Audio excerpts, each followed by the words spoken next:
बोला।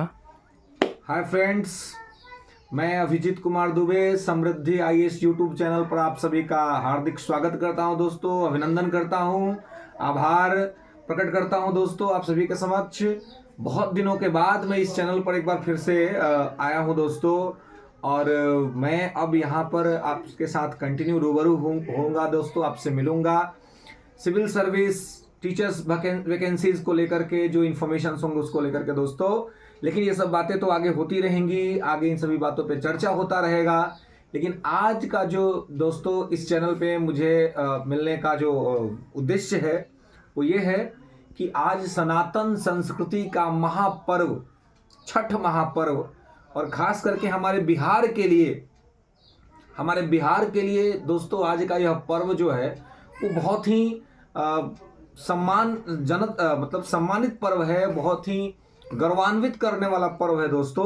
क्योंकि हम बिहारी लोग इस पर्व के माध्यम से पूरे विश्व को एक मैसेज देते हैं, पूरे विश्व को ये बताने का प्रयास करते हैं दोस्तों कि पूरे दुनिया में लोग उगते सूर्य को प्रणाम करते हैं। जहां से लोगों को नई आशा उम्मीदों की किरण दिखती है, वहां से लोग सूर्य की आराधना करते हैं, सूर्य को जल देते हैं, सूर्य की पूजा करते हैं। लेकिन हमारे सनातन संस्कृति में हम बिहारवासी डूबते सूर्य को अर्घ देते हैं दोस्तों।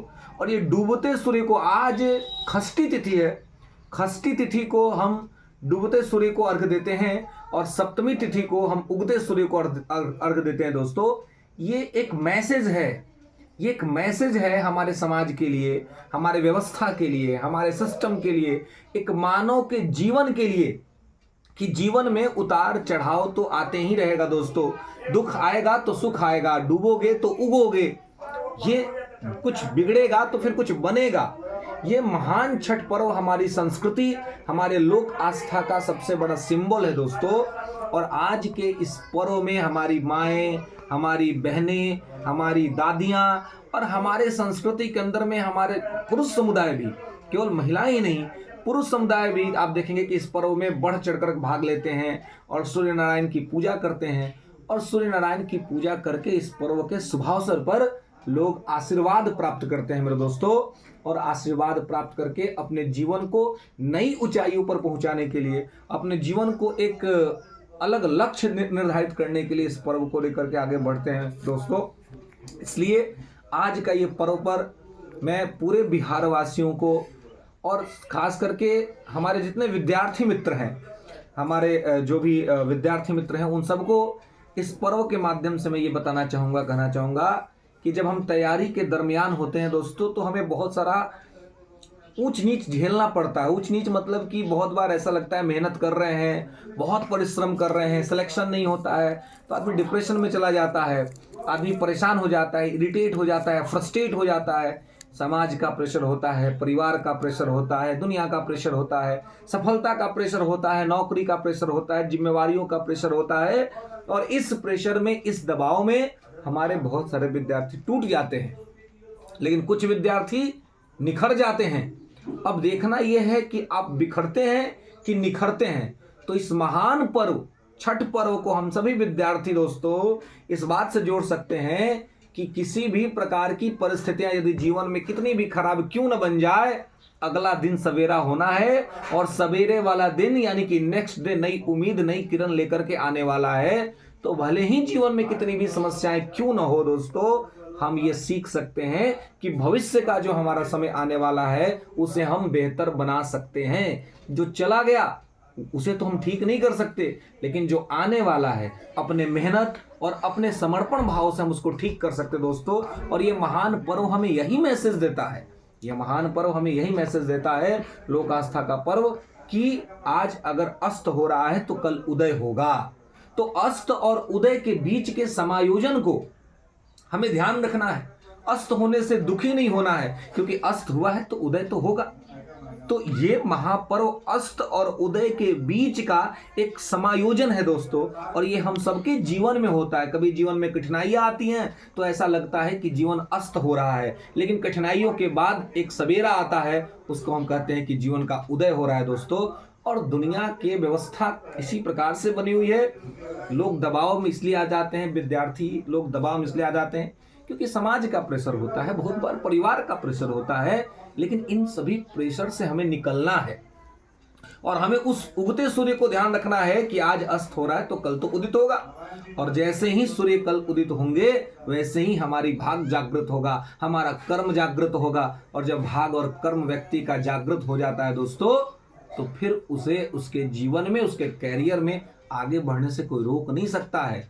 तो इस महान छठ पर्व पर दोस्तों हमें यही कहना है, आप सभी से आग्रह है कि जीवन में कितना भी तनाव हो, कितना भी दिक्कत हो, कितना भी दबाव हो, तो दबाव में बिखरना नहीं है, दबाव में निखर के सामने आना है आपको, क्योंकि आपके निखरने की कला आपके परिवार, आपके समाज, आपकी संस्कृति, आपका देश को गर्व महसूस कराएगा एक न एक दिन। क्योंकि कहते हैं ना, राम वन गए तो बन गए मेरे दोस्तों। जिसके जीवन में कठिनाइयां ही नहीं आई वो मजबूत कैसे बनेगा? तो कठिनाइयां जो झेलेगा, जो कठिनाइयों को जिएगा, जो कठिनाइयों को देखेगा, भविष्य में मजबूत वही बन के उभरेगा दोस्तों। और ये महान लोक आस्था का पर्व इसी बात का संदेश देता है। इसलिए मैं बार बार आप सभी विद्यार्थियों से कहूंगा कि आप सभी अपने लक्ष्य के प्रति समर्पित भाव से रहिए, और हो सकता है कि किसी कारणवश कभी आपको सफलता न मिले तो वो दिन खत्म होता है दोस्तों, आपका जीवन खत्म नहीं होता है, वो एक समय खत्म होता है, अगला समय आपका इंतजार कर रहा है, अगला उदय होने वाला है, जो कि ये महान छठ पर्व इस बात को समझाता है दोस्तों। और आज के इस दुनिया में जहां पर कि लोग अपनी आवश्यकता के अनुसार सब कुछ को पूरित करते हैं, उसमें हमारा बिहारी संस्कृति इस बात का मैसेज देता है कि भाई हम ऐसे लोग हैं जो हम डूबते सूर्य को भी प्रणाम करते हैं, हम उन्हें भी अर्घ देते हैं, हम निस्वार्थ भाव से, निस्वार्थता के साथ सेवा करने में भी विश्वास रखते हैं। तो अपनी इस प्राचीन सनातनी संस्कृति को हमें बना के रखना है, बचा के रखना है, और अपने जीवन, अपने कैरियर, अपने परिवार, अपने समाज और अपने राष्ट्र को मजबूत कराने के लिए खुद को मजबूत बना के रखना है दोस्तों। और आज ये हमारा पर्व तो अंतर्राष्ट्रीय पर्व बन गया है। ये केवल हमारे बिहार की आइडेंटिटी होती थी, अब यूपी में बहुत सारे लोग इसको सेलिब्रेट करते हैं, मनाते हैं। और जहाँ जहाँ बिहार, यूपी के लोग भारत में या भारत के बाहर जहाँ रह रहे हैं, वहाँ भी यह पर्व बेहतरीन तरीके से हो रहा है दोस्तों। परिवारों का सम्मेलन का एक महापर्व होता है, जहाँ पे सब लोग अपनी जिम्मेवारियों से निवृत्त होकर के इस पर्व में इकट्ठे होते हैं, और इकट्ठे होकर के संयुक्त तौर पे अपने चीज़ों को लेकर के आगे बढ़ने का प्रयास करते हैं दोस्तों। तो इस चीज़ को आप सभी ध्यान रखेंगे। इस महान लोक आस्था के पर्व पर मैं अभिजीत कुमार दोस्तों आप सभी को नमन करता हूं, और साथ ही समृद्धि IAS यूट्यूब चैनल के इस माध्यम से आप सभी को ये कहने का कोशिश करता हूं दोस्तों कि ये महान पर्व जो हमें मैसेज देता है, इस मैसेज को ना ही केवल हमें देखना है या अनुभव करना है, बल्कि इस मैसेज को अपने जीवन में उतारना है, जीवन में उतारना है, और जीवन में उतार करके हमें इसको लेकर के आगे बढ़ना है। तो चलिए दोस्तों, फिर मिलेंगे अगले वीडियो में। आज के लिए बस इतना ही, धन्यवाद।